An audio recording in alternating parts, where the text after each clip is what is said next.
Welcome back, everyone, and I'm here again with SBR contributor Jeff Grant, and today we're going to be covering that NFL Sunday night game between the Dallas Cowboys and the New York Giants. How you doing today, Jeff?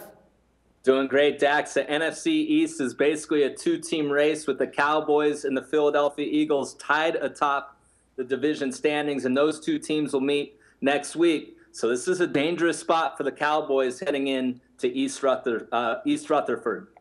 All right, man, but still, I mean, how about them? They've actually been able to win and cover 4 of those games outside of Jerry World this season. Now, they're actually taking that trip over to MetLife where they could potentially sweep the Giants as they won that first game in Dallas 21-31. Now, do you think that's a possibility that we can actually see the boys actually sweep this one?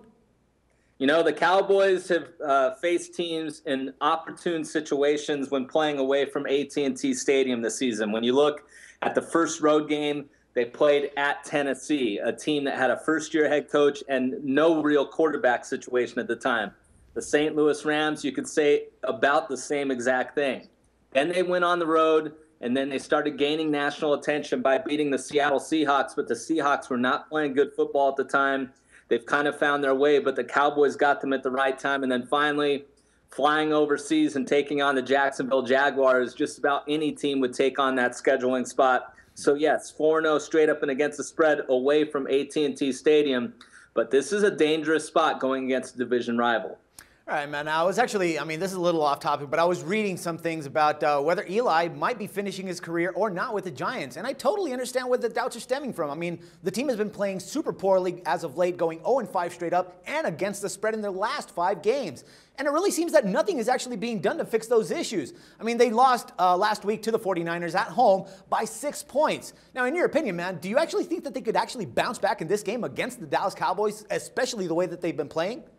If there's one game that they're going to get up for the rest of the season, this is certainly it. You already mentioned 0-5 straight up and against the spread run. What's important, they've been outgained in all 5 of those games, and more importantly, outgained on the ground. This team is at its best over the last few years when Eli Manning can rely on a ground game because he is at his best when play action pass. He hasn't had that ability this season because the ground game has been stopped.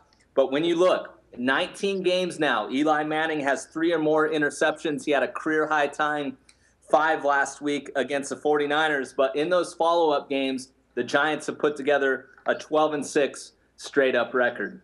All right, so I'm kind of thinking that you're not even going to recommend the boys in this one. Are we going to look at a total play?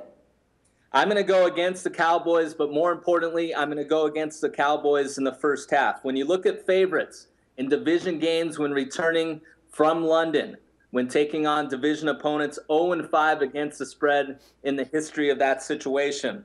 Dallas, yes, a very capable team, one of the best teams in the NFL so far through 10 games, but they have a -1 turnover margin while the Giants are -4, so there's not that much separation in that category. And one of the key things when you're coming off a bye, especially when coming home from London, the running game, the timing of it is affected. And what have the Cowboys done best this season? Running the football with DeMarco Murray. I don't expect that to be crisp at the get-go, while the Giants will be a revenge-minded team. So I'm going to take the New York Giants in the first half against Dallas, as the Cowboys may struggle in this game, especially with a look-ahead spot on Thanksgiving Day hosting the Philadelphia Eagles. Yeah, I think weather could actually be a consideration as well. All right, Jeff, as always, my man, it's a pleasure talking football with you, and I look forward to doing this again tomorrow. Thank you. No problem. And for SBR Picks, this is Dax Floyd. The SBR Network offers free sports picks and game breakdowns, big money free betting contests year-round, a real-time Vegas-style odds monitoring service, and much more. So come see for yourself. To stay updated on SBR news and promotions, follow us on Twitter, Facebook, and Google+, and do be sure to subscribe to the Sportsbook Review YouTube channel to catch all our daily sports shows.